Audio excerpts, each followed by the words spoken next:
Bonjour, bonjour. Alors, je ne sais pas si tout le monde est arrivé. Est-ce que ça va?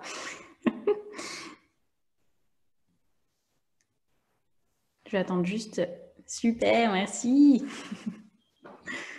Je découvre un peu comment se passe un webinaire, hein, donc soyez indulgents. Bonjour, bonjour.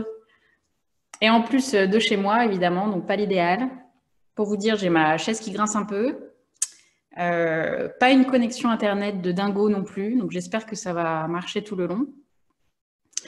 Et quoi vous dire de plus? En période de confinement, hein, j'espère que pour tout le monde ça va et que vous gardez le moral. Super, trop cool. Ok. Bon, c'est vrai que c'est chouette qu'on puisse faire ce genre de choses en cette période, on va dire. Comme ça, au moins, on a une petite occasion de se retrouver tous autour d'un sujet qui nous passionne. Enfin, j'espère qu'il vous passionne aussi. Moi, c'est mon cas. J'attends peut-être encore une minute et ensuite, on va démarrer. C'est trop génial. Vraiment, donc, je découvre comment se passe un webinar. C'est assez rigolo. Parce que je vois tous vos messages en même temps. Voilà, voilà. Ouais, donc, bon, on va démarrer. Donc, merci à tous d'être là. Je me présente, du coup, Charline Robb. Je travaille en tant que Head of Product au sein de Pentalog Innovation Factory. Dans tout ce qui est la création de la démarche d'innovation globale et comment on accompagne nos clients au jour le jour dans la conception de leurs produits et le développement de leurs produits digitaux. J'ai 3 passions dans la vie. La première, c'est que j'adore l'endurance et en particulier l'endurance et la méditation aussi au travers de mon sport qui est le triathlon. Et en particulier dans ces 3 sports, je préfère la natation. Voilà, ça c'est ma petite touch personnelle. Ma deuxième passion, c'est le cinéma.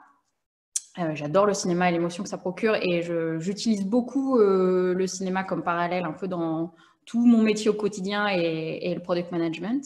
Et du coup, ma troisième passion, c'est le product management et le challenge que ça demande tous les jours. Voilà. Et du coup, aujourd'hui, on va parler de MVP. MVP, comment ça s'inscrit dans une démarche produit, qu'est-ce que ça signifie et comment au sein de Pentalog Innovation Factory on l'utilise et on utilise cette démarche-là au jour le jour. Alors avant de démarrer, je vous présente mes slides. Si vous avez des problèmes techniques, je vous invite à utiliser effectivement le chat pour pouvoir le faire. Et si vous avez des questions à poser et pour qu'on puisse échanger vraiment sur la présentation en tant que telle, c'est dans la partie Q&A. Normalement, vous avez les 2 liens possibles, Q&A pour les questions et tout ce qui est problématique du live, on va dire, technique, c'est dans le chat. OK ? Bon alors, on y va. Je vais partager ma présentation et vous me direz, enfin en tout cas, si jamais ça ne marche pas. Hop. Normalement, vous voyez tout. Ok, c'est bon, on démarre. Alors, pourquoi capitaliser sur une démarche MVP ? Beaucoup de gens se posent la question de ce que c'est qu'un MVP déjà, et je pense qu'on en entend beaucoup parler dans la littérature au global. Il y a plein de choses qui en sortent, et moi-même j'étais perdue pendant un bon moment, mais l'idée là c'est qu'on ait tous un peu les visions un peu plus claires de ce que c'est et de ce que ça représente. Du coup, pour vous expliquer un peu tout ça, je voulais qu'on reparte de la base, qui est ce que c'est que ce fameux MVP. Alors MVP, c'est 3 lettres, M, V et P. M pour minimum, V pour viable et P pour product. Qu'est-ce qu'on entend par minimum ? Minimum, du coup, c'est développer un produit aussi petit que possible pour gagner du temps et de l'argent. Donc, c'est vraiment l'idée qu'on essaie de minimiser au maximum le périmètre fonctionnel du produit qu'on lance pour pouvoir gagner en efficacité, en temps de développement et en temps de déploiement. V pour viable, ça signifie que le produit doit proposer une réelle expérience aux utilisateurs, dans l'idée qu'on n'est pas dans le cas d'un test comme un prototype, par exemple, ou un proof of concept. On est vraiment dans un vrai produit qu'on lance sur le marché qui va pouvoir être testé par un grand nombre d'utilisateurs. C'est une application mobile qui est déployée sur les stores, c'est un site web qui est ouvert au grand public, ça peut être même une composante des deux. C'est un produit qui est viable et qui peut être utilisé dans une vraie logique d'accès au grand public. Et enfin, le dernier terme, c'est product. Et product, ça sous-entend quoi? Ça sous-entend un produit. Mais de quel produit on parle? Un produit, ça peut être une amélioration, un ajout ou une création d'un service qui est délivré à des utilisateurs. J'aime bien qu'on insiste un peu là-dessus parce que parfois, on peut penser que le produit, et surtout dans le cas du MVP, on ne parle que d'un premier lancement de produit. Mais non, en fait, toute la démarche du MVP peut être aussi utilisée dans le cadre d'une amélioration ou de l'ajout d'une fonctionnalité. Et ça reste tout un mindset et une démarche à avoir en tête dans la démarche produit au global. Donc, le produit, c'est ça. Alors, pour avoir une vraie démarche MVP, je voulais, avant de rentrer un peu dans le détail de tout ça, vous reparler de l'approche produit dans les grandes lignes. On va aller très vite là-dessus, mais parce que je pense que c'est hyper important qu'on ait tous en tête que ça s'inscrit au sein du product management au global et que c'est une marche à suivre dès le départ pour être sûr que justement on aborde le MVP et la démarche MVP dans le bon sens. Du coup, je voulais revenir sur quelques fondamentaux de l'approche produit et pourquoi cette approche produit nous éclaire à mieux comprendre ce que c'est que le MVP. Donc, un peu comme la quête un peu de ces hobbits là sur le GIF, c'est quoi notre quête aujourd'hui? C'est finalement cette recherche de mindset produit. Donc, c'est quoi le mindset produit par rapport à en confrontation souvent cette fight entre les deux qui est le produit versus le projet.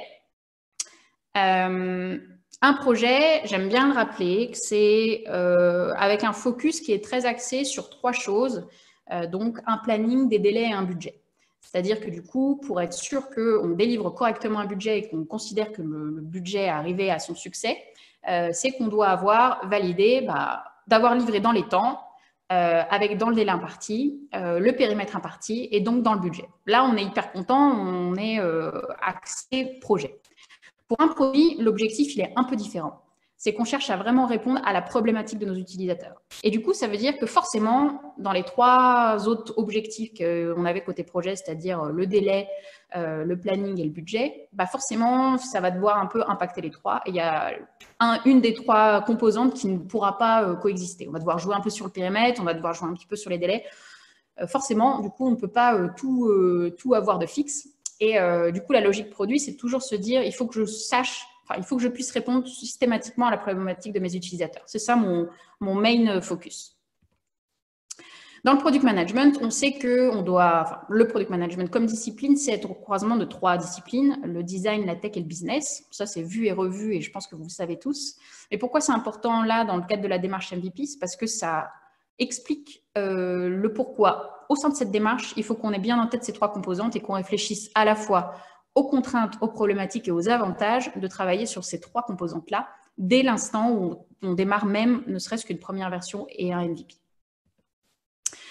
Le product management, c'est être centré autour de nos utilisateurs, bien évidemment, et donc c'est avoir de l'empathie, c'est savoir comprendre les besoins et essayer de répondre à ces besoins en trouvant des solutions. Et le MVP, c'est justement comment on va pouvoir montrer à nos utilisateurs qu'on a compris quelle était la problématique qu'ils avaient et comment on va pouvoir répondre à cette problématique. Product management, c'est raconter une histoire. J'aime bien cette image parce que je trouve que le storytelling est hyper important aujourd'hui et peut-être une des composantes du product management qu'on a tendance un peu à oublier, mais qui pourtant donne du sens en fait à tout, donne du sens à l'équipe, donne du sens aux utilisateurs qu'on est en train de convaincre et qu'on essaye d'approcher justement avec notre produit, parce qu'on raconte leur histoire à eux finalement, la problématique qu'ils avaient et comment on est en train de transformer leur vie aujourd'hui et demain. Du coup, être dans le product management et savoir bien raconter ses histoires et savoir faire passer les bons messages, c'est hyper important parce que c'est une manière de diffuser sa vision et d'arriver avec une force de conviction au travers de cette vision et pour embarquer finalement l'ensemble de nos futurs utilisateurs, ceux qui sont actuels mais aussi les prochains, les cibles plus élargies, on va dire, et de toujours être au plus proche d'eux et de l'histoire qu'on veut leur raconter. Et vous allez voir que justement le MVP, c'est ça, c'est un peu les prémices de l'histoire. Et le product management, c'est tester et apprendre. En fait, pour pouvoir bien dérouler justement l'approche produit, on a cette méthodologie qui est la méthodologie agile, que tout le monde connaît, qui prône à tout va le fait de pouvoir tester et itérer rapidement. Et c'est vrai, c'est extrêmement utile et j'ai envie de dire primordial à la survie d'un produit, de sans arrêt de se dire qu'on ne sait jamais, en fait, qu'on n'a jamais tout résolu, qu'on n'a jamais eu l'intégralité on n'a jamais eu toutes les réponses à toutes nos questions, ou en tout cas, il y aura de toute façon des nouvelles questions qui vont survenir. Donc, l'idée de tester et apprendre toujours rapidement, c'est de toujours se dire à quel moment, dans mon cycle de vie du produit, je peux tester quelque chose. Alors, peut-être que même si on est au tout début de la réflexion, comment je peux mettre en place des choses pour pouvoir tester et rapidement apprendre de ces tests-là pour continuer à avancer progressivement, mais en ayant appris, quoi. Cet apprentissage perpétuel, il est hyper important. Et le MVP s'inscrit exactement là-dedans.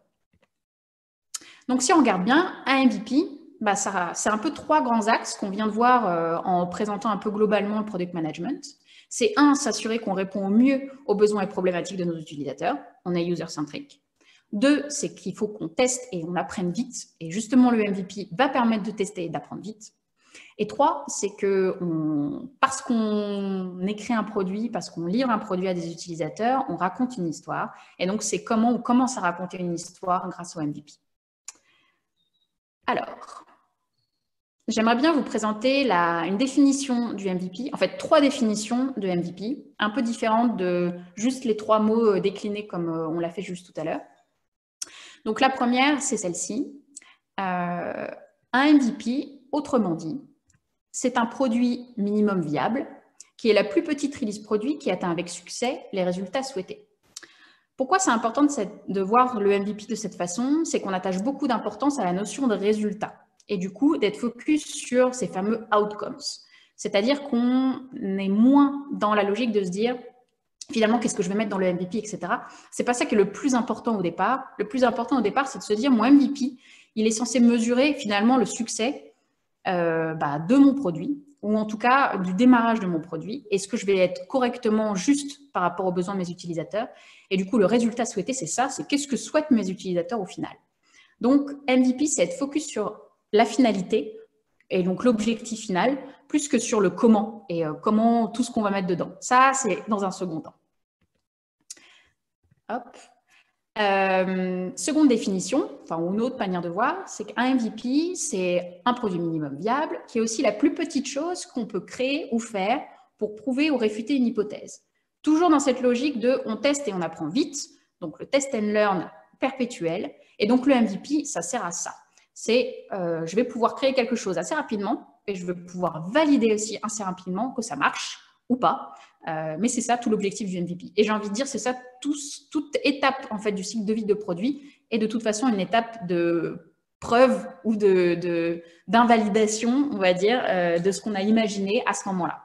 C'est de toute façon toujours des hypothèses qu'on valide ou qu'on invalide. Donc le MVP, ça reste ça. Et là, la troisième un peu définition, ça c'est parce que, comme je vous disais, une de mes passions, c'est le cinéma et que j'aime beaucoup faire un parallèle toujours entre le product management et le cinéma.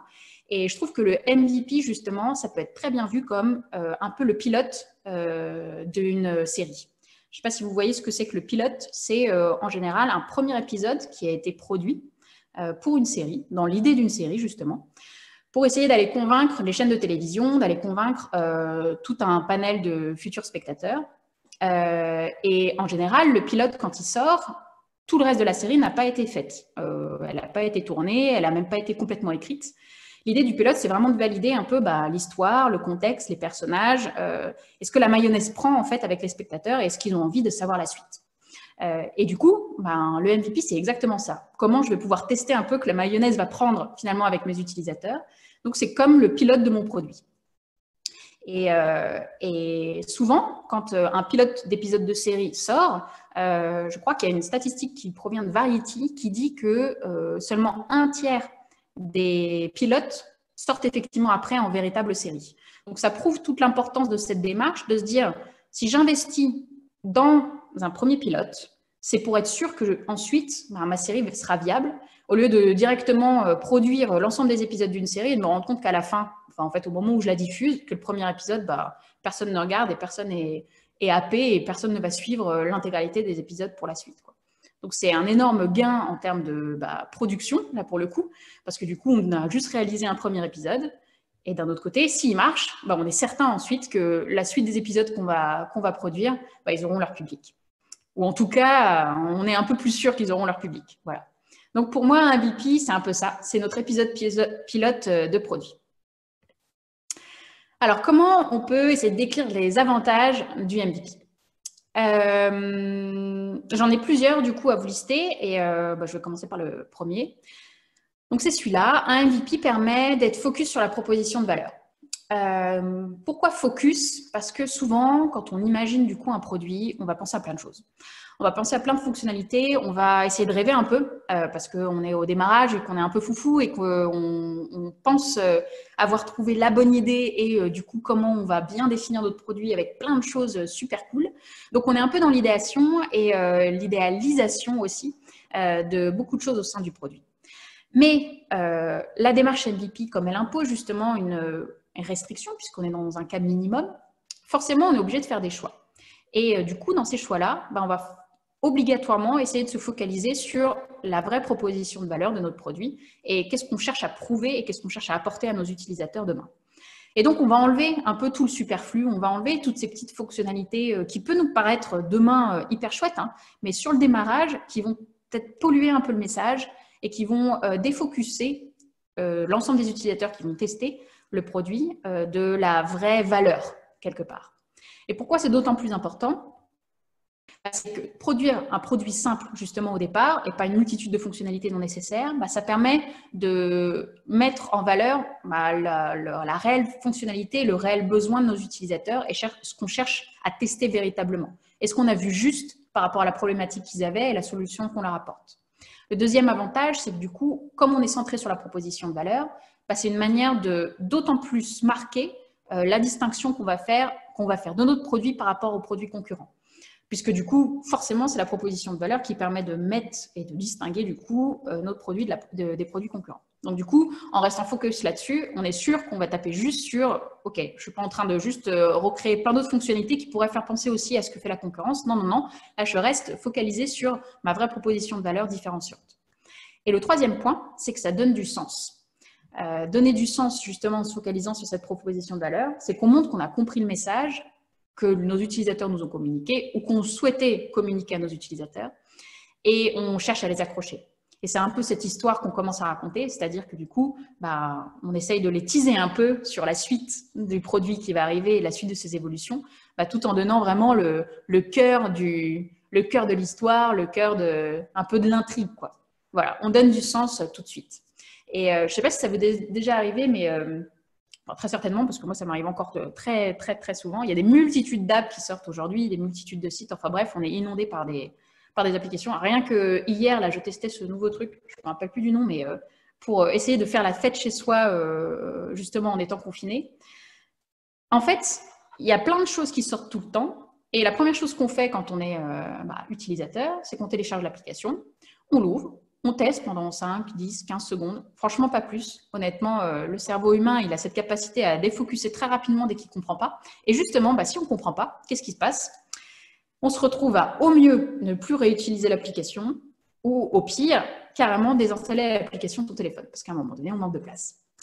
Et ça, c'est justement ce qu'on veut éviter. Avec le MVP, il faut qu'on donne du sens tout de suite et et du coup, ce sens-là, il est procuré par un produit simple qui est focusé sur une vraie proposition de valeur et du coup un message simple délivré à tout le monde pour embarquer l'ensemble des utilisateurs. Donc ça, c'est le premier avantage du MVP. Le deuxième, c'est qu'il permet de favoriser l'innovation et la recherche de solutions alternatives. Alors, pourquoi je dis ça? Parce qu'on doit se dire, oui, mais peut-être qu'on fait un MVP, on ne cherche pas forcément à innover. En fait, vous allez voir que la démarche MVP fait qu'on est forcément dans une démarche d'innovation. Vous avez très certainement déjà vu ce schéma qui explique justement un peu ce que c'est qu'un MVP. J'ai mis la source en bas, il vient d'un bouquin qui s'appelle User Story Mapping, que je vous conseille d'ailleurs, qui est hyper chouette pour expliquer un peu toute la démarche de User Story Mapping et même toute la démarche de réflexion autour d'un produit. Dans ce schéma, vous voyez deux versions qui sont deux manières de montrer l'itération d'un produit, comment on itère autour d'un produit. Donc, en gros, comment l'agilité permet cette itération. Donc, on voit, dans les deux cas, on itère, il n'y a pas de souci. Sauf que le premier cas, celui du haut, à chaque itération, on produit quelque chose en plus dans le produit, mais finalement, le vrai produit final utilisable par les utilisateurs, il n'arrive qu'à la 4e itération. Et c'est notre fameuse petite voiture. Dans le deuxième cas, on a 5 itérations, mais à chaque itération, l'utilisateur peut au moins faire quelque chose avec. Et pourquoi? Parce qu'en fait, son souhait de base, c'était « je veux une voiture ». Mais qu'est-ce qu'on a cherché à comprendre derrière le « je veux une voiture » C'est finalement quel est le besoin sous-jacent en fait à directement cette demande faite par les utilisateurs. C'est peut-être une problématique de mobilité.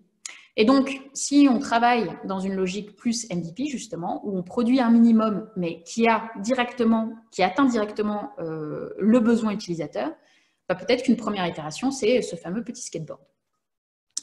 Ce que j'aime bien dans ce schéma, c'est que justement, ça illustre très bien du coup la démarche MVP. Et en particulier, du coup, 2 notions qui sont hyper importantes, que j'ai listées ici. L'importance du pourquoi, de toujours se poser la question du pourquoi quand on rentre dans cette démarche de création de produit, mais continuellement de toute façon quand on fait un produit. Pourquoi?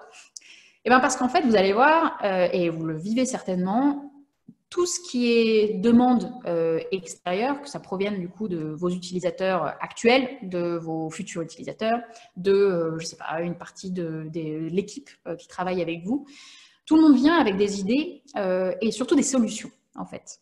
Et toujours interroger les personnes sur le pourquoi, ça permet d'essayer d'identifier en fait le problème cœur, le problème qui se cache derrière toutes ces solutions qu'on nous pousse.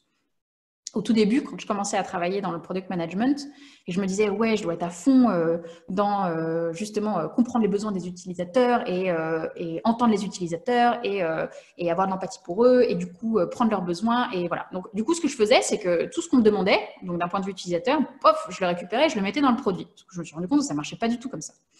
Pourquoi ça ne marche pas? Parce qu'au final, on a un produit qui ressemble à rien, parce que du coup, on a juste fait un peu passe-plat finalement entre les besoins des utilisateurs et ce qu'on cherche à faire dans notre produit.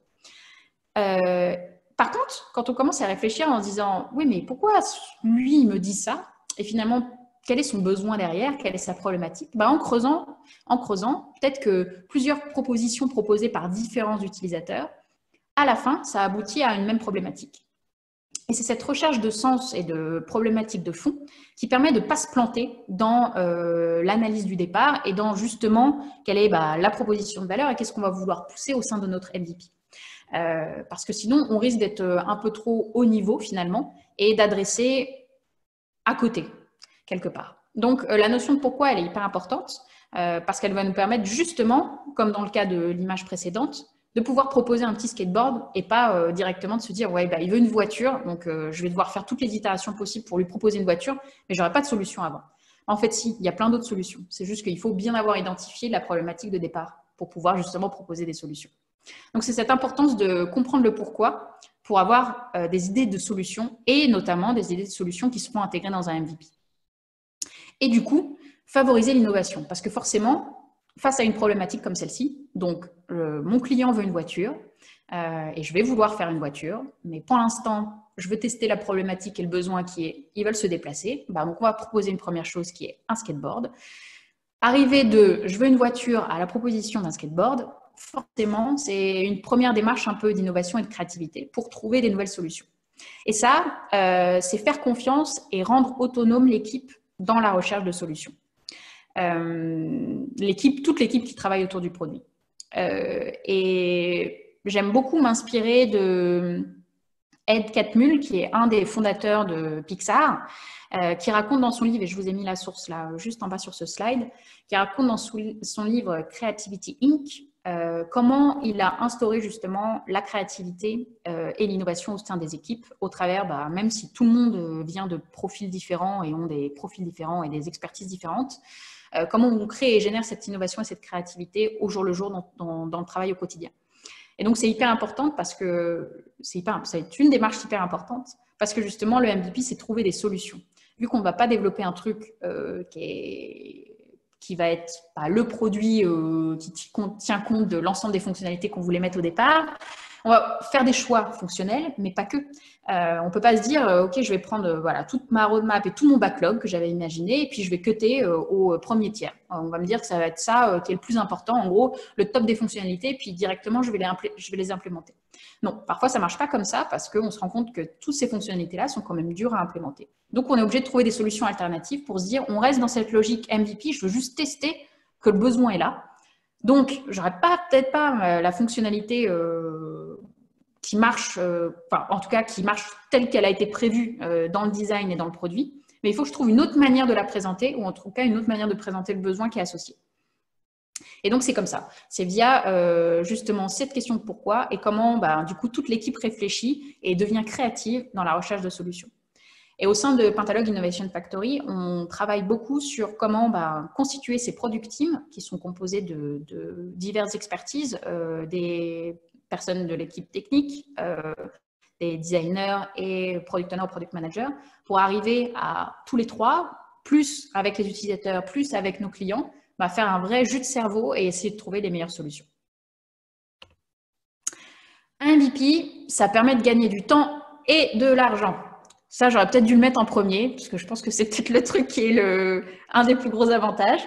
Mais non, je me suis dit, allez, je ne le mets pas en premier, parce que quand même, les deux autres, ils sont aussi importants. Puis vous verrez que les autres, après, sont aussi importants. Pourquoi on gagne du temps et de l'argent? En fait, bon, c'est assez évident finalement maintenant. On gagne du temps de développement, parce que forcément, on a un développement qui est réduit en temps, parce que le périmètre est plus restreint entre guillemets, c'est-à-dire qu'on a un périmètre minimum, donc forcément, on n'a pas un temps de développement qui va durer 1 an, quoi. Et d'ailleurs, en général, sur les MVP qu'on fait aujourd'hui, on est plus sur des temps de développement entre 1 et 3 mois. Bon, 4 mois si effectivement il y a un besoin d'un peu plus. Enfin, c'est juste pour vous donner un ordre de grandeur. Ça doit être de toute façon extrêmement rapide parce que c'est le but du MVP. Ensuite, c'est forcément gagné en coût de développement. Parce que forcément, on a moins de fonctionnalités, donc on a moins de choses à développer. Mais pas que, parce que comme je vous l'ai dit tout à l'heure, la recherche de solutions alternatives permet aussi de trouver des solutions techniques qui vont permettre de répondre plus rapidement. Il y a des technologies qui sont cross-platform et qui vont permettre d'adresser, par exemple, un parc complet Android, iOS d'applications mobiles avec qu'un seul type d'applicatif. On n'est pas que sur des développements natifs iOS, natifs Android, par exemple. On va travailler sur des technologies type React Native ou Flutter qui permettent d'adresser directement l'ensemble des parcs. Donc, il y a les technologies qui jouent, mais pas que. On peut aussi se dire qu'on va utiliser des choses qui existent déjà sur le marché, donc des technologies ou des briques fonctionnelles ou se plugger sur des moteurs avec API pour pouvoir ne pas réinventer la roue de tout déjà. Et puis de se dire, dans un premier temps, ok, ça fait à peu près ce que je veux, je vais me brancher là-dessus, comme ça, je n'aurai pas à le redévelopper. Et demain, dans un temps 2, peut-être qu'on aura besoin de redévelopper en propre parce que, on aura besoin d'avoir plus de customisation et que ce soit plus adapté finalement à notre besoin. Mais dans un premier temps, ce truc-là marche très bien et me convient. Et donc, je vais pouvoir juste me bloquer dessus et donc travailler uniquement sur la partie expérientielle front, on va dire. Et que du coup, on n'ait pas tout ce développement en back qui soit trop coûteux. Voilà, donc c'est tout plein de petites choses, dépendant évidemment du produit, mais qu'on peut mettre en place pour gagner du temps et du coût de développement. Ensuite, un MVP permet de valider le marché rapidement. Oui, puisqu'on a dit que de toute façon, on lançait un produit sur le marché, un vrai produit, c'est pas un prototype, c'est quelque chose qui tourne, c'est une vraie app sur les stores, c'est un vrai site. Du coup, forcément, on adresse directement un marché et on va pouvoir tester assez rapidement si nos utilisateurs, nos premiers early adopters sont conquis ou pas. Donc, c'est valider le marché rapidement. Et c'est aussi générer l'adoption step by step. J'aime bien cette idée parce qu'il ne faut pas oublier qu'un MVP, c'est une première itération. C'est un début donc de produit, un début d'une nouvelle fonctionnalité. Et donc forcément, qui dit début, je l'ai dit tout à l'heure, on commence à raconter une nouvelle histoire, on commence à raconter une première histoire. Et donc, on cherche à générer cette adoption auprès de notre produit par nos utilisateurs. Donc, on a un premier groupe d'utilisateurs qui vont l'utiliser et c'est eux qu'on va commencer à capter dès le départ. Et donc, le MVP s'inscrit vraiment dans cette démarche du produit qui est adopté au fur et à mesure. Et dans l'idée de step by step, c'est que de toute façon, un produit doit continuer à évoluer. Ce n'est pas parce que vous avez fait un MVP que ça y est, c'est terminé. Non, c'est juste le début. Et donc, parce que c'est le début et qu'on va continuer à le faire évoluer, il faut que dès le départ, on ait créé un peu ce côté, cette adoption par les utilisateurs. C'est ce teasing, c'est cette envie de revenir, c'est voilà le premier épisode de la série, j'ai envie de me faire toute la série après. C'est exactement ça. Donc, le MVP, il sert un peu à porter les premiers messages, à donner envie à l'ensemble de vos premiers adopteurs et à vos futurs ou grosses cibles utilisateurs demain. Et enfin, un MVP permet d'inscrire votre produit dans le temps et la durée. Ça, c'est important parce que beaucoup de gens font un peu l'amalgame entre un MVP, un prototype. Un MVP n'est pas un prototype. Un MVP, c'est un vrai produit, encore une fois, qui est lancé sur le marché. Et au-delà d'un vrai produit, c'est un produit qui est viable. C'est-à-dire que du coup, qui a été pensé d'un point de vue architecture, fonctionnel, design, dans une logique plus grande, puisque du coup, qui a été imaginé avec une idée peut-être de fonctionnalité qui va au-delà de juste ce qu'on a mis dans le MVP. Mais justement, du coup, ça permet demain à ce produit-là d'être le socle de base pour continuer à ce que le produit évolue demain. C'est pas j'ai testé, ça marche trop bien, maintenant je vais créer mon vrai produit. Non, non, il faut que ce produit-là, il vous serve demain pour continuer à le faire évoluer et puis progressivement, votre produit ressemble à la vision que vous en aviez au départ et du coup avec toutes les fonctionnalités que vous vouliez mettre dedans. Bien sûr, on apprend et on verra si on met tout ou pas. Mais donc du coup, l'idée du MVP, c'est que vraiment, c'est le socle de base et qui va vous permettre de ensuite rajouter des briques progressivement. Donc, ce n'est pas du tout quelque chose de jetable et il doit être pensé justement pour s'inscrire dans la durée et dans le temps. Donc, comme ça, vous avez capitalisé à la fois rapidement sur une démarche qui vous permet de valider ou invalider un certain nombre de choses et qu'en plus, vous capitalisez dessus puisque du coup, vous pouvez réutiliser ce MVP puisque c'est le début en fait de votre produit. Donc, vous continuez à le faire évoluer. Alors, je vais vous présenter un peu plus la démarche MVP chez Pentalog pour vous montrer comment on rentre justement jusqu'à la livraison du MVP. Parce que vous allez voir que ce n'est pas quelque chose qui arrive d'un claquement de doigts. De passer à d'une idée à un MVP, ce n'est pas chose forcément hyper évidente. Et du coup, c'est une manière de vous le montrer. Alors, oups, c'est bon. Déjà, le MVP, c'est le fruit d'un processus itératif à ne pas négliger. Et ça, au sein de Pentalog Innovation Factory, on attache tout particulièrement d'importance à ça, de se dire, c'est pas juste, effectivement, je pars d'une idée, ok, j'ai quelques idées de fonctionnalités et boum, je les mets dans une app. C'est vraiment un process qui doit être pensé et en fait, finalement, un MVP, ce n'est pas qu'une première étape. J'ai envie de dire, c'est l'aboutissement de tout un processus qui est celui-ci, un processus d'itération dans lequel on va imaginer finalement notre produit dans le détail et comment on va savoir qu'on va pousser les bonnes fonctionnalités et le bon produit dans ce MVP. Alors, voilà notre démarche. Notre démarche, elle est axée sur 3 grandes phases qui sont une première étape de Product Discovery, une seconde étape de Product Design et une dernière étape de MVP Factory. C'est sur cette dernière étape uniquement qu'on rentre dans le développement du MVP. Mais vous voyez, il y a 2 grosses cases avant. Et ces 2 grosses cases, elles sont hyper importantes. Je vais vous expliquer pourquoi. La première case donc, de Product Discovery, c'est là où on fait toute l'exploration de la problématique. La problématique des utilisateurs, la problématique de l'idée qu'on cherche à créer derrière un produit. Du coup, tout le contexte d'usage, essayer de rentrer au cœur de nos cibles utilisateurs, quels sont leurs besoins, leurs problématiques, où est-ce qu'ils vont utiliser le produit demain, ce qui est hyper important. On ne va pas faire et produire la même application et la même expérience pour des gens qui sont en mobilité que ceux on sait qu'ils vont utiliser l'application quand ils seront chez eux le soir ou je ne sais pas, ceux qui sont par exemple en station de ski. Petite anecdote, je l'aime beaucoup celle-là. Je vous la donne ici, mais pour vous montrer à quel point le contexte d'usage est hyper important. Alors, j'oublie à chaque fois, et je sais, j'ai fait d'autres talks, et à chaque fois, je donne cet exemple, et à chaque fois, je n'arrive jamais à me rappeler d'où vient la source. Donc, désolée, ça ne fait pas très pro. Mais je sais l'avoir entendu beaucoup de fois. C'est l'histoire d'une petite application qui était destinée au départ pour les stations de ski. Et en fait, les gars avaient imaginé une manière de retrouver en gros tous ses potes sur les pistes dans les stations de ski. Parce qu'on sait, c'est la galère. À chaque fois, tu dis, ah ouais, tu me retrouves à à la piste verte de, je sais pas quoi, les marmottes, et puis l'autre qui dit, bah, j'y étais, mais en fait, tu avais déjà dû descendre. Enfin, bon, c'est l'enfer pour retrouver ses copains sur les stations de ski. Donc, il y avait une petite application qui avait été designée pour retrouver facilement, en mode géoloc, les gens dans une station de ski. Bon, bref. Donc, les mecs avaient fait les tests et tout, du coup, dans les bureaux, ça marchait super bien. Et ils se sont dit, bah, c'est bon, banco, on va lancer l'app dans une première station, une station de test.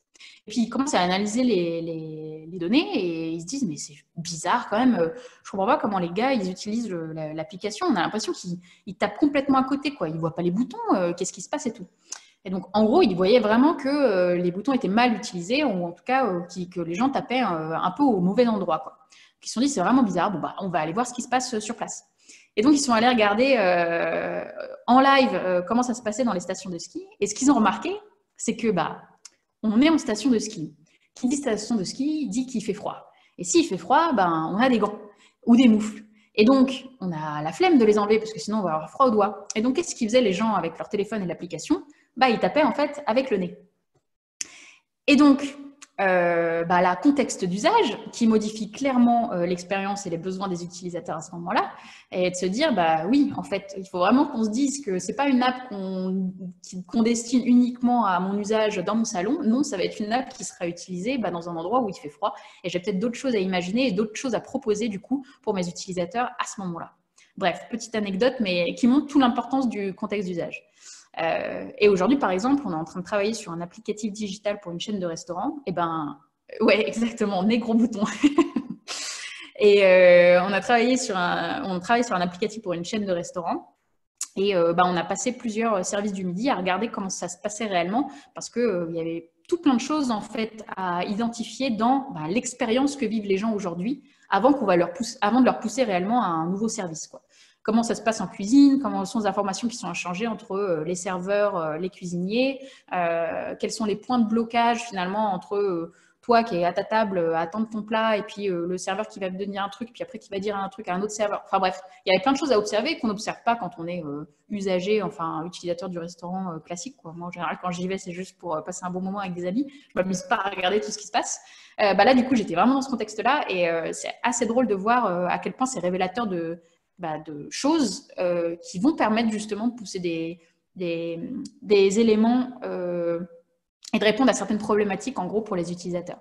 Et c'est ce qu'on appelle un peu l'expérience mapping, c'est-à-dire qu'on travaille sur une expérience actuelle de comment se passe aujourd'hui la vie des gens dans leur contexte d'usage pour identifier justement des leviers d'innovation, d'optimisation et de création de valeur dans cette expérience-là actuelle et qu'on compensera ou qu'on présentera du coup dans la digitalisation de cette expérience-là de demain.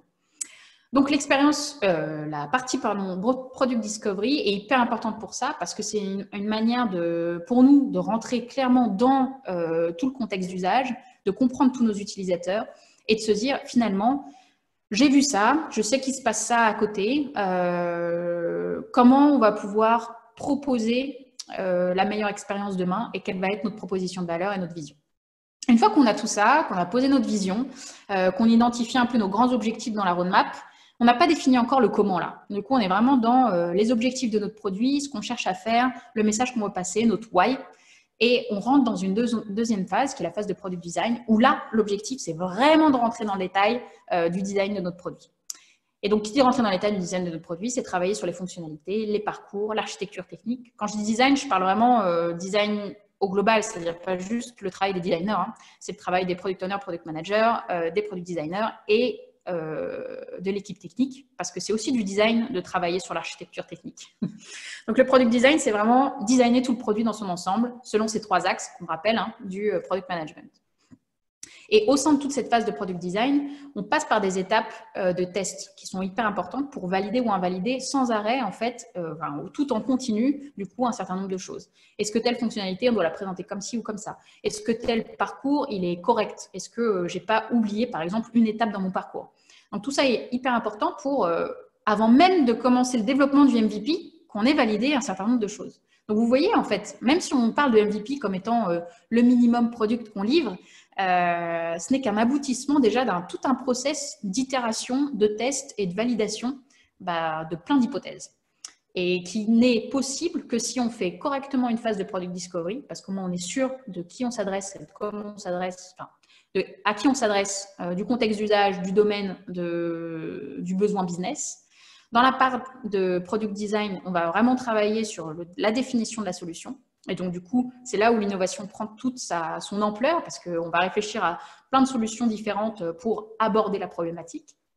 Alors, on imagine peut-être beaucoup de choses à ce moment-là. On va peut-être imaginer un produit qui est effectivement, peut-être même un produit, comme on dit, final. J'aime pas dire ça parce qu'en fait, un produit n'est jamais terminé, mais un produit qui est assez suffisamment abouti, on va dire, pour adresser un maximum de nos cibles et un maximum de fonctionnalités. Mais forcément, après ça, on est obligé de passer par une étape de priorisation parce que tout ne rentrera pas dans le MVP et tout ne doit pas rentrer dans le MVP. C'est hyper important. Mais on peut faire l'étape de priorisation parce qu'on a fait les 2 étapes précédentes. Et dans l'étape de priorisation, on travaille véritablement sur tout un story mapping en reprenant un peu l'idée de la trottinette, du skateboard jusqu'à la voiture et de se dire finalement, ça va être quoi notre trottinette? Par rapport à tout ce qu'on a imaginé, on a imaginé la super voiture full fonction. Et on va mettre quoi dans notre skateboard? Et donc, la phase de priorisation, avant de se dire voilà notre périmètre MVP, elle est hyper importante parce que justement, c'est ça qui nous permet de déterminer ce qu'on va mettre véritablement et ce à quoi on va attacher de l'importance du coup dans les 1 mois, 2 mois qui vont suivre avant de le lancer véritablement. Qu'est-ce qu'on va tester au final? Qu'est-ce qui représente le mieux la proposition de valeur? Du coup, je résume un tout petit peu les 3 étapes, mais Product Discovery, c'est comprendre le domaine et identifier les tendances actuelles pour bien repositionner sa vision, donc hyper important. Que toute la team produit travaille à cette compréhension de l'écosystème, c'est hyper important parce que sinon, on ne connaît pas le domaine, on ne connaît pas le produit, on ne connaît pas les utilisateurs, la vision produit, on ne connaît pas les utilisateurs. Comment on pourra savoir qu'on répond au plus juste ou qu'on trouve les meilleures solutions? C'est pas possible. Vérifier et trouver des solutions similaires déjà développées, oui, pour pouvoir être sûr de bien positionner la proposition de valeur au bon endroit et par rapport à la concurrence. Et étudier les personas pour être sûr de bien comprendre leur contexte d'usage et d'être sûr du coup de proposer les meilleures solutions ensuite en termes de fonctionnel. Dans la partie product design, là on va attacher beaucoup plus d'importance à la définition concrète du produit, à rentrer dans le cœur des parcours utilisateurs, de l'architecture technique. On définit vraiment tout le produit de A à Z. En fait, on rentre dans le comment, finalement, dans la phase de product design. Toute l'équipe doit travailler dessus, comme je vous l'ai dit, c'est vraiment un mix de toutes les expertises. C'est dans cette étape où on va valider beaucoup plus d'hypothèses, parce que du coup, on va pouvoir avoir des choses concrètes à montrer au sein d'un prototype, par exemple. Quand je dis prototype, c'est par exemple, je vous l'ai dit tout à l'heure, mais c'est mettre juste bout à bout quelques premiers écrans, par exemple, pour valider un parcours. C'est-à-dire que ce n'est pas une application finie développée. Et tant mieux, parce que du coup, si on valide là, à ce moment-là, que, je ne sais pas moi, l'étape 2 devait arriver après l'étape 1 ou avant l'étape 1, enfin, bref, on devait intervertir des étapes ou on devait en enlever une, il vaut mieux le savoir maintenant que même si on a développé déjà le MVP. Et c'est une manière, du coup, de récolter énormément de feedback dans cette phase de product design parce qu'on a des choses concrètes à montrer et du coup, progressivement, on affine finalement ce qu'on va mettre dans notre MVP.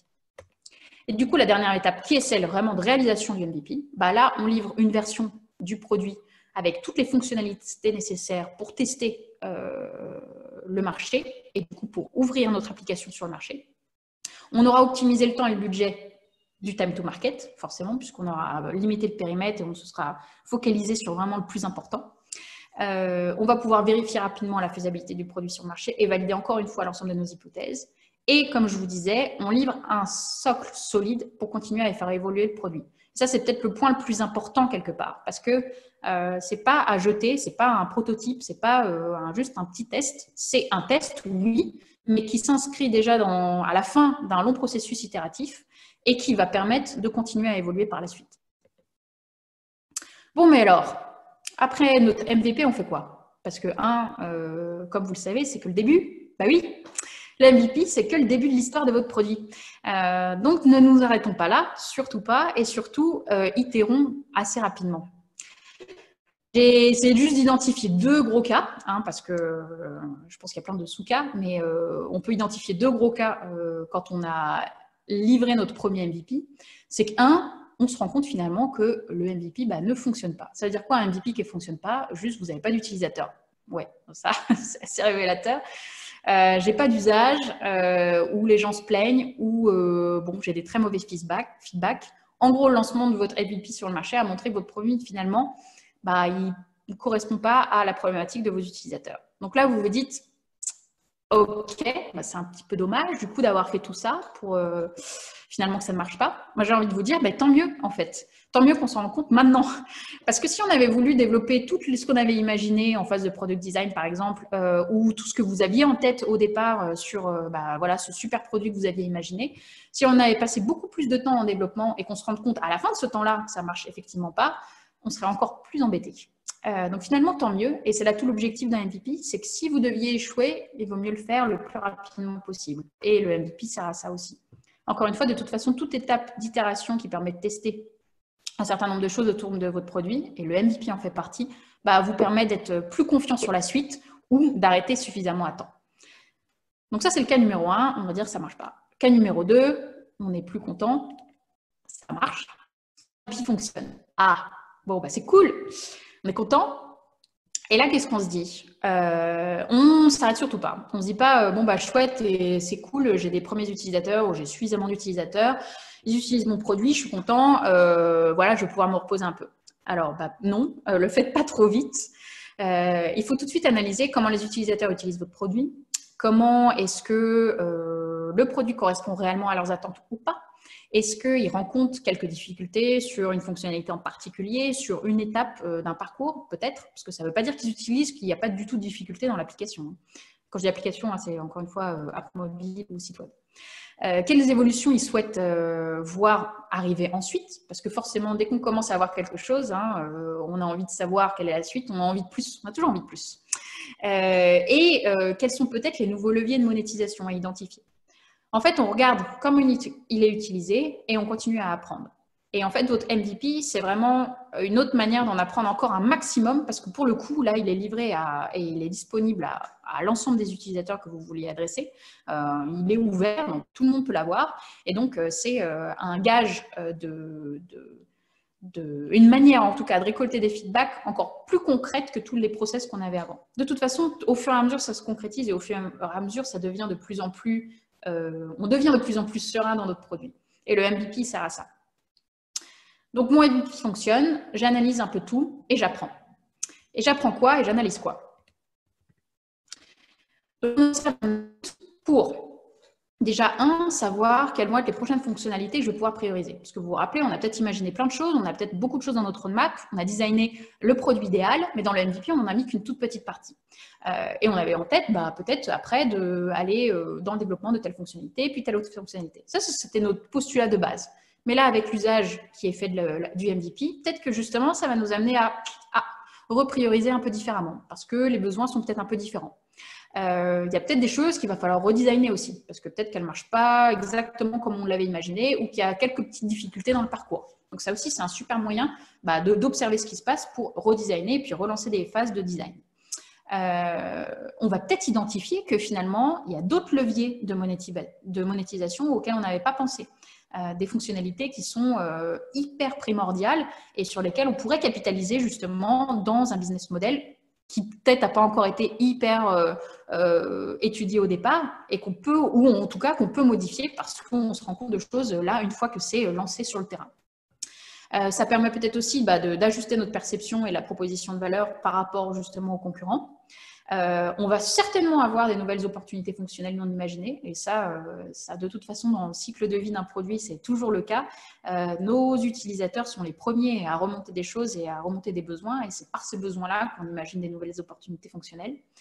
Et à l'inverse, il y a peut-être des choses qu'on avait imaginées au départ et qu'on peut se dire avec l'usage du MVP, j'ai comme l'impression que si je leur pousse ça, ça ne va pas leur plaire. Donc pas hésiter justement à rebrasser un peu toute votre roadmap, à réajuster un petit peu aussi vos grands objectifs et à vous dire que ce MVP-là, il vous permet de continuer à faire évoluer votre produit et l'ensemble de votre roadmap et votre backlog. Donc, n'attendez pas trop longtemps et continuez d'itérer. C'est un peu le message que je veux vous donner une fois que vous avez lancé votre MVP parce que c'est le commencement de tout. Et j'aime bien cette analogie que je fais avec donc, ma deuxième passion plutôt sportive qui est le triathlon. J'aime bien essayer d'expliquer un peu le MVP comme… vous voyez le triathlon, donc c'est 3 sports. Il y a la natation au départ, après le vélo et ensuite on finit par la course à pied. Et souvent dans les triathlons longue distance, on a… de toute façon la natation, qui est la partie qui est la plus courte. En général, c'est celle qui dure le moins longtemps. À ma grande peine, puisque c'est ce que je préfère. Mais bon, bref, ça dure le moins longtemps. Et pourtant, c'est là où c'est le bordel. C'est d'ailleurs ce qu'on appelle la machine à laver. Tout le monde part dans tous les sens. Au début, on n'y voit rien. On essaie de trouver un peu son rythme, d'essayer pas de se noyer ou de se prendre des coups dans tous les sens. C'est très compliqué au départ. On a du mal à se frayer un chemin, à savoir quelle est la route qu'on va devoir suivre et rentrer un peu dans un rythme de croisière qui va nous permettre de mieux adresser la course ensuite. Le MVP, c'est exactement ça. On est dans ce brouhaha au départ. On se dit, bon, qu'est-ce qu'on lance pas, qu'est-ce qu'on va tester, etc. On commence à sortir la tête de l'eau. On lance notre MVP, c'est un peu l'équivalent. Je sors la tête de l'eau à la fin de l'épreuve de natation. Et là, je me mets sur le vélo. Et le vélo, c'est la longue phase, la deuxième étape du triathlon qui est la plus longue et qui demande beaucoup d'endurance et de self-control. Et bien, exactement pour ça, je trouve que la MVP est le bon exemple. C'est-à-dire, je sors la tête de l'eau, j'ai lancé mon MVP. Là, je rentre dans un long process où il va falloir que je continue à faire évoluer mon produit tout en étant dans ce rythme de croisière, mais qui me permet d'être toujours là dans la course, quoi. Il faut que je sois dans la course et il faut que je continue. Donc, continuez d'itérer. Pensez que vous êtes sur votre vélo, là, et essayez de continuer d'avancer après avoir lancé votre MVP. Donc, conclusion, si je dois résumer pour resituer un peu le MVP et pourquoi c'est si important, on a l'étude de marché qui nous permet de valider l'opportunité au travers d'une idée. C'est vraiment le tout prémisse, en gros. J'ai une idée parce que j'ai fait cette étude et voilà, je pense que ça, c'est une bonne idée. Les POC, Proof of Concept, ils vont permettre de vérifier l'idée et sa faisabilité. Donc, un POC, ça peut se représenter en fait, on valide le quoi. On fait une présentation, on va faire juste, je sais pas, un message, une affiche, une landing, peu importe, enfin une landing.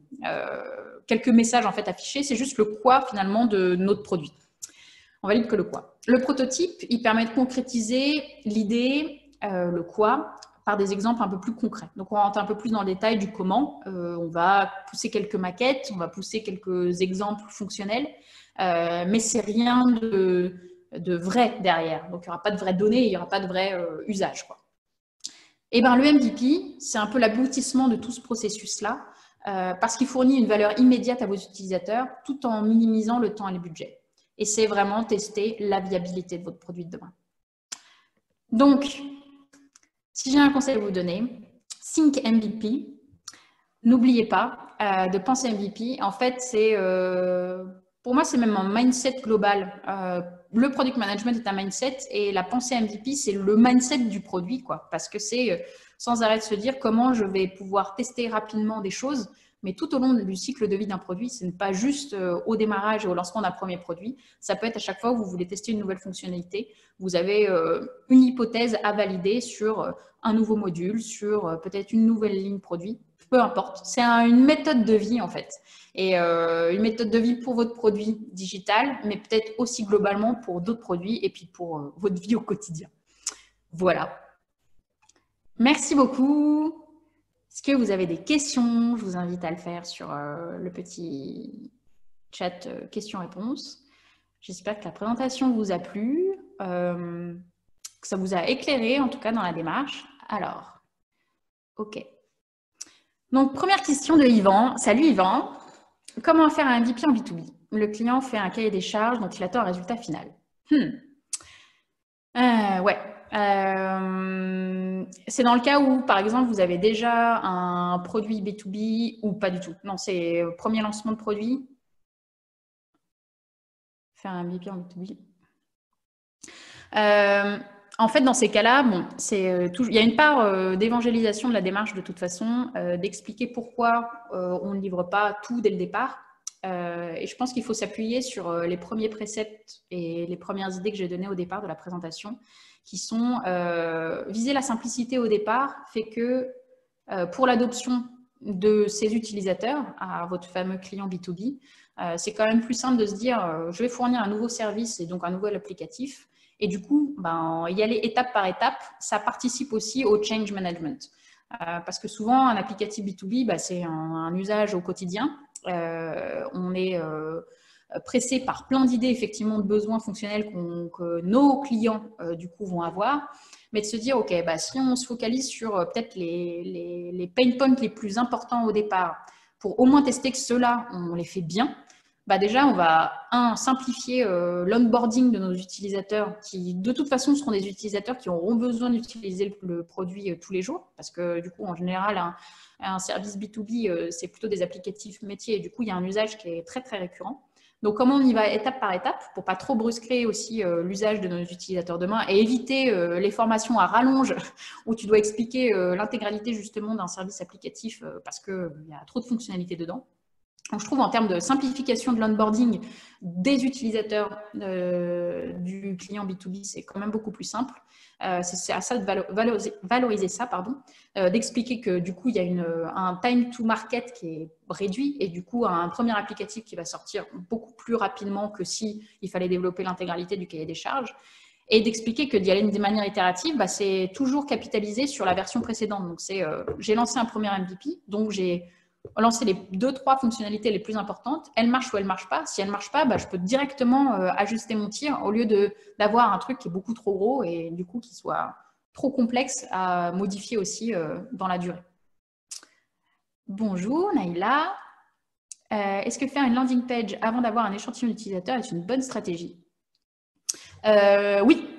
Oui, une landing pour justement dans cette approche de se dire avant même de rentrer. Alors quand j'entends landing page là, c'est vraiment dans le cadre valider peut-être le proof of concept et du coup un peu le message du produit et c'est de tester un peu l'appétence derrière cette fameuse histoire que vous cherchez à raconter. Donc là, il y a un gros enjeu de message à porter derrière puisque du coup on n'a rien de fonctionnel à faire tester. La landing, elle est là pour valider l'idée, on va dire, et le quoi, finalement, de votre produit. Et pourquoi, avant d'avoir un échantillon des utilisateurs en fait, dès que de toute façon, on lance quelque chose… Ah oui, alors ça, j'en ai pas parlé, mais c'est aussi hyper important. C'est-à-dire qu'il faut faire attention, peu importe la démarche, que vous lanciez un MVP ou que ce soit juste une landing au départ en mode proof of concept, il y a toute une démarche d'acquisition d'utilisateurs à faire en parallèle. Parce que si vous lancez quelque chose et que personne ne l'utilise ou ne vient le tester, finalement, votre test, il n'est pas très probant. Du coup, il y a quand même une démarche en parallèle de marketing à faire pour quand même attirer un certain nombre de personnes suffisamment significatives pour pouvoir prendre les bonnes décisions derrière. Donc, je dirais… Pour répondre à ta question, est-ce que faire une landing page avant d'avoir un échantillon d'utilisateurs est une bonne stratégie? Oui, si vous travaillez quand même une phase d'acquisition et de marketing pour pouvoir les driver dessus. Voilà. Hello, Mourad. Dans le cas d'une refonte technico-fonctionnelle d'un produit, as-tu des leviers pour aider à avoir cette approche? Je te la dis. Le gros débat et la problématique. Ok. Non. Ah si, c'est là-haut, pardon. Je n'ai pas vu le truc qui remontait. Donc, as-tu des leviers pour aider à avoir cette approche dans une refonte technico-fonctionnelle? En fait, il faut essayer de comprendre quelle serait la problématique pour laquelle les commerciaux ou justement la direction ne voudraient pas pousser cette démarche. Parce que en fait, j'ai l'impression qu'on fait un espèce de gros… on le voit un peu comme une bête noire, un peu cette notion de MVP, alors que pour moi, ça reste quelque chose de très normal en fait, dans la démarche produit. Donc, si la démarche MVP n'est pas comprise, c'est peut-être que la démarche produit n'est pas comprise au départ. Et c'est peut-être revenir à des fondamentaux, un peu comme je vous ai fait au départ, là en rappelant quelques fondamentaux du product management, parce que la refonte technico-fonctionnelle d'un produit, ça s'inscrit justement ça peut s'inscrire justement dans une démarche de nouvelle réflexion autour d'un produit. On se dit, si on fait une refonte, c'est pourquoi? Parce que peut-être que les utilisateurs n'utilisent pas bien telle fonctionnalité aujourd'hui, parce qu'il y a des difficultés en fait dans tel module fonctionnel, j'en sais rien, parce que techniquement, ça ne soutient pas en termes d'optimisation, de temps de latence, je ne sais pas, enfin toutes les raisons techniques qui font que du coup l'expérience est dégradée. Bref, au global, l'expérience n'est pas au niveau. Et donc, du coup, se lancer dans une refonte, c'est forcément se reposer les bonnes questions. Donc, ce qui dit se reposer les bonnes questions, c'est re-rentrer dans, OK, quelle est vraiment la problématique de mes utilisateurs? Quelle est la proposition de valeur que j'adresse aujourd'hui? Est-ce qu'il ne faut pas que je la modifie un petit peu? Donc, en fait, toutes les phases que je vous ai montrées tout à l'heure, comme la partie Product Discovery, il faut en refaire une. Même si c'est une refonte, on en refait une parce que du coup, les utilisateurs ont peut-être évolué, ont peut-être changé aussi d'usage, de contexte. Pour faire une phase de Product Design également. Et du coup, à la fin, forcément, la refonte arrive par, j'imagine, une grosse refonte. C'est pas juste la refonte d'un petit module, mais peut-être de proposer une première approche en se disant, oui, la grosse refonte va coûter beaucoup, mais je vais vous prouver qu'en fait, elle est nécessaire en ne refondant que cette partie. Et vous allez voir qu'ensuite, du coup, tout le monde voudra le reste, quoi. Je sais pas, c'est peut-être montrer l'intérêt d'une refonte itérative et de cette approche enfin montrer l'intérêt en fait par juste un petit bout au départ, quoi. Alors j'ai pas vu la suite. Ouais. Hey, salut. Dans le cas d'un produit assez complexe tant sur la techno que sur le besoin métier, le MVP ne consisterait qu'à avoir moins de simulateurs fonctionnels qu'un produit plus abouti, mais du coup il reste très long à coder. Ouais, alors, donc est-ce trop complexe pour parler de MVP? Bon, en fait, effectivement, il y a des domaines où de toute façon, la simplicité va être plus dans comment je réduis le nombre de moteurs, par exemple. J'avais le cas, on avait le cas aussi d'un client aujourd'hui où, donc là, tu me parles de simulateur bancaire où tu vas peut-être devoir adresser, je sais pas, plusieurs types de modèles, modèles algorithmiques. Une manière de simplifier et d'être dans une démarche MVP, de se dire, OK, j'ai peut-être autant de modules ou de modèles algo à mettre en place dans mon produit, mais je vais en tester d'abord bien sur un seul. Donc, peut-être que la démarche MVP sera plus longue parce que oui, là, le cœur métier, tu peux difficilement le rendre plus simple parce que sinon, en fait, tu n'as pas grand-chose à montrer. À moins que une partie du MVP, et là, je ne m'y connais pas en simulateur bancaire, donc ça va être compliqué, mais à moins qu'une partie de la démarche MVP peut être, même si tout le cœur derrière ne fonctionne pas comme ce qui devrait être, de fonctionner par des modèles un peu plus bouchons, enfin, comment on appelle ça, des MOOC sur certains aspects, dans la mesure où c'est possible. Je ne me rends pas compte, en fait, si ça peut être possible ou pas. Mais effectivement, dans des cas très complexes, métiers ou de systèmes algorithmiques où ça demande énormément de temps à coder, peut-être que non, on ne peut pas complètement réduire. Mais ça reste de toute façon une démarche MVP parce que on réduit, par exemple, voilà, le périmètre de type d'algo qu'on va adresser ou de type de simulation qu'on va mettre en place. On teste en fait par un seul biais, quoi. Je ne sais pas si j'ai vraiment répondu à la question, mais c'est vrai que c'est assez complexe quand on ne connaît pas le métier et le domaine. Mais ouais, c'est ça l'idée. Alors, il y a eu d'autres questions sur le chat là. Donc, Mathias, le MVP étant un produit, mais avec des fonctionnalités limitées, est-il souhaitable de le distribuer ou rendre accessible? Mais dans ce cas, la valeur perçue sera-t-elle cohérente par rapport à un objectif final? Ouais, alors, tout dépend du produit, mais parfois, je trouve ça risqué. Je trouve ça risqué dès le départ, se dire je vais tester gratuitement parce que, il n'y a pas toutes les fonctionnalités, etc. Ou alors, il faut vraiment, vraiment être clair sur le business model que vous mettez en place par la suite. Se dire que c'est peut-être un modèle d'ouverture un peu en mode bêta et qui donne envie et suscite l'intérêt, mais refermer ensuite à l'ensemble de vos utilisateurs pour dire coucou, mais en fait maintenant ça devient payant. Le cheminement est assez risqué. Donc, il doit s'apparenter, il doit se coupler, avec forcément l'ajout de fonctionnalités du coup qui pour le coup, apporte encore plus de valeur aux utilisateurs. Peut-être parce que justement, ils ont utilisé la version complètement gratuite. Vous avez pu imaginer des solutions ou des nouveaux leviers d'optimisation et que dans la version payante, vous y intégrez ces nouveaux leviers-là.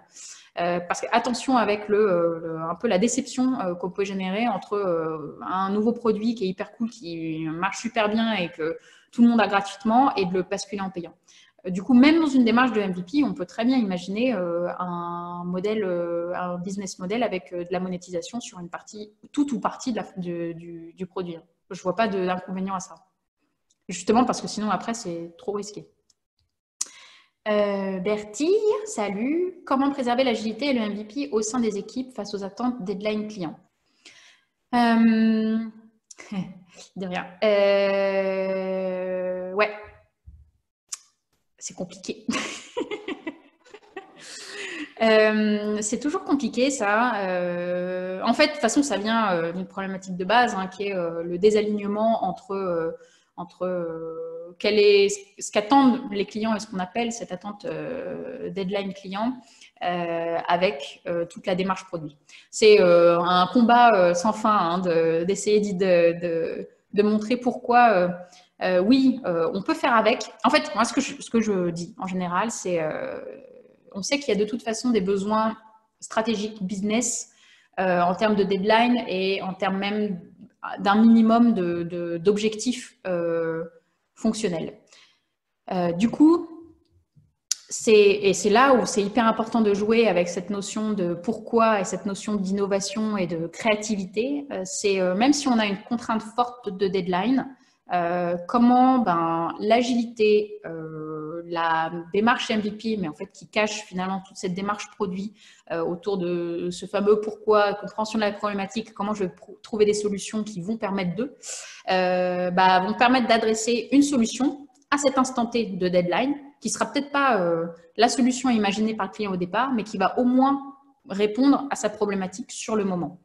Du coup, en fait, il faut arriver à sortir un peu les gens de la vision de j'ai une deadline qui correspond à une vraie fonctionnalité détaillée, à j'ai une deadline qui correspond à un vrai objectif. Et ramener la notion d'objectif et cette notion de vision et de besoin, mais pas rentrer dans le comment du fonctionnel. Déjà, ça vous sort un peu de la problématique ils attendaient vraiment qu'on livre ça dans le détail. Et pourquoi c'est bien? Parce que du coup, là, vous pouvez rentrer véritablement dans une vraie démarche d'agilité et de produit en se disant, OK, j'ai ma deadline, donc je sais que je dois livrer un truc à ce moment-là qui doit correspondre à tel objectif. Par contre, je ne sais pas quoi encore. Et étant donné le temps imparti, on va trouver la meilleure solution pour répondre à cette problématique, mais en trouvant la bonne solution par rapport à ce temps-là, quoi. Donc c'est pour ça que l'idée souvent qu'on a entre vision d'une roadmap et d'une vraie liste de features et d'un vrai cahier des charges tout défini, le vrai cahier des charges il nous bloque complètement, on ne fait plus d'agilité, on ne fait plus de démarche produit avec ça. Par contre, avoir une roadmap et donc du coup des grandes idées, des grands objectifs, même si on a des deadlines qui sont obligatoires dans certains domaines et qu'on ne peut pas annuler, du coup, nous permet de jouer en fait sur la notion de périmètre fonctionnel et du coup d'avoir et de périmètre fonctionnel, de périmètre technique et d'avoir cette marge de manœuvre en fait pour quand même proposer quelque chose, mais qui est faisable dans le temps. Ok. Hello, hello. Est-il pertinent ou judicieux de décliner un MVP en plusieurs versions, desktop et mobile? Compliqué cette question, parce que je pense que ça dépend beaucoup du produit que vous essayez de lancer.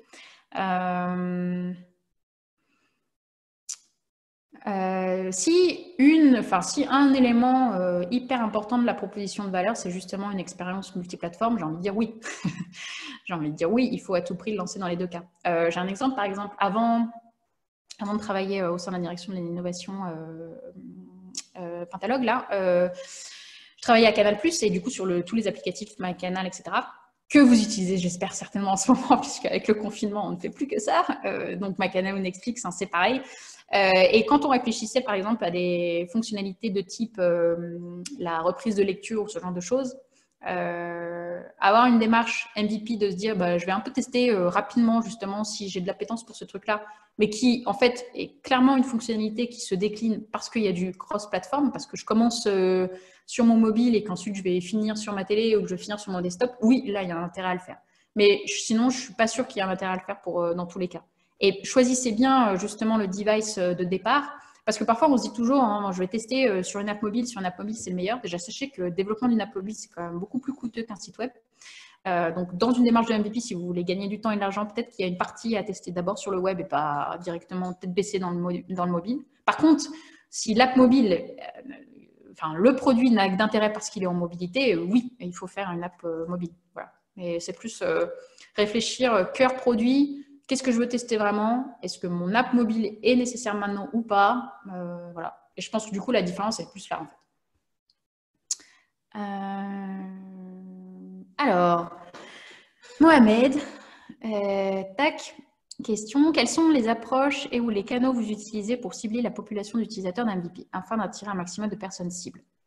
Encore une fois, tout dépend vraiment du produit. Déjà, on a au niveau des personnes cibles, des personnes à cible, et avant même de tester le MVP, on a tout un tas de tests en amont qui permettent déjà d'identifier une partie de la population. On organise beaucoup d'interviews, de focus group, pour lesquels, du coup, on lance un peu des appels à des bêta-testeurs, quoi, quelque part, parce qu'on est toujours dans une démarche un peu de création. Donc, à ce moment-là, c'est plus facile, j'ai envie de dire, d'approcher les gens en disant « Hey, tu sais, on est en train de travailler là-dessus. » Les gens sont toujours beaucoup plus contents de tester un produit là-dessus que, enfin, en tout cas, une idée d'un produit à ce démarrage-là, que dès qu'un produit est vraiment lancé, où là, ils ont l'impression qu'on va leur vendre un truc. Donc, jouer vachement sur ces étapes avant même un lancement de MVP, et je trouve que c'est hyper cool parce que du coup, ça commence à générer cet entrain et cette envie et à commencer à avoir ses premiers early adopters. Et là, dans ce cas-là, quand on cherche cœur de cible, je ne sais pas, aujourd'hui, par exemple, on travaille sur une de nos cibles pour un produit, c'est une plateforme de journalistes. Et on est à fond à essayer de diffuser largement le message auprès de tous les journalistes en sortant d'école de journalisme, à tout plein de contacts qu'on peut avoir dans différentes chaînes de médias, etc. On ratisse large. Mais on est encore dans une étape où on lance que des petits interviews, ce genre de choses. Mais ce qui est cool, c'est que quand les gens sont attirés et quand ils sentent qu'il y a un vrai besoin, et tant mieux, parce que du coup, ça nous valide un peu tout le process, quand on lance véritablement le produit derrière, le MVP, c'est les premiers en fait. Et on a déjà une première base de collecter. Comment récupérez-vous le retour de vos utilisateurs cibles ainsi que vos collaborateurs? Pour la gestion de retour, il y a plein de choses qui existent. Il y a des outils en ligne, rien que pousser des intercoms ou ce genre de choses déjà qui vous permettent de collecter pas mal de choses. De la data moins qualitative, mais plus quantitative avec de l'analytics de base. Vous pouvez utiliser des systèmes comme Ojar pour tout ce qui est plus des éléments de navigation visuels en fait, autour de votre produit. Pour les applicatifs mobiles, moi j'adore aller regarder ce qui se passe sur les stores, en particulier sur des apps où il y a quand même beaucoup d'utilisateurs. C'est assez flagrant ce qu'on peut lire comme commentaires négatifs ou positifs sur les stores des applications mobiles. Et après, selon les types d'outils que vous utilisez pour piloter votre produit, je sais que un outil qui s'appelle Product Board est vraiment chouette pour ça, c'est qu'il vous permet directement même de rendre visible par exemple certaines idées de fonctionnalités que vous pourriez avoir pour la suite et de collecter, de permettre à vos utilisateurs de directement mettre leurs commentaires dessus, de liker ou pas liker, voilà, donc ça marche assez bien. Et en interne, sur des retours internes, alors il y a beaucoup de comment on dit, quand on fonctionne encore à l'Excel ou ce genre de choses, voilà. Non, des Google Forms pour essayer de formaliser un peu plus. Il y a des services desk qui sont liés aussi à Jira, qui permettent de créer vraiment des templates de réponses et de retours pour être sûr que les retours, c'est pas je comprends pas, ça marche pas, d'avoir un peu plus de détails quand même quand des gens vous font des retours. Donc le service desk de Jira est vraiment pas mal pour ça. Voilà, j'essaie d'en donner quelques-uns. Il y en a certainement plein d'autres. Mais bon.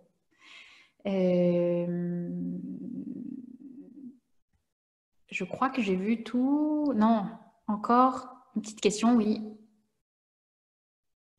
Existe-t-il sur le marché des offres qui gèrent le cycle d'un MVP? Et si oui, quelle est celle proposée par Pentalogue?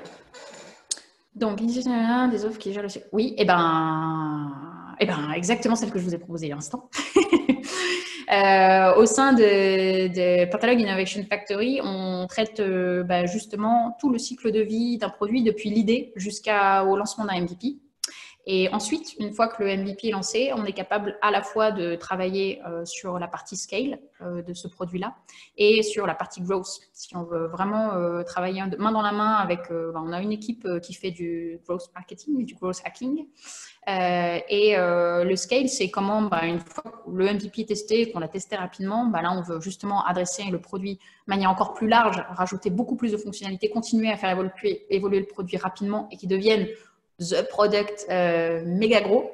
Là, du coup, on a tout Pentalog Software Factory qui est là pour aussi mettre ça en place. Donc, aujourd'hui, on adresse avec Pentalog tout le cycle de vie du produit, de l'idée jusqu'au lancement MVP, mais ensuite toutes les releases qui vont venir. Donc, un peu tout. Voilà. Ah oui, j'ai oublié de vous dire, effectivement, avant que vous partiez tous, que la présentation vous sera envoyée et l'enregistrement aussi. Comme ça, vous aurez à la fois l'audio et les slides. Je ne sais pas trop quand, mais bientôt. Voilà, donc vous aurez tout. Oui, vous aurez tout. Je crois que j'ai oublié personne.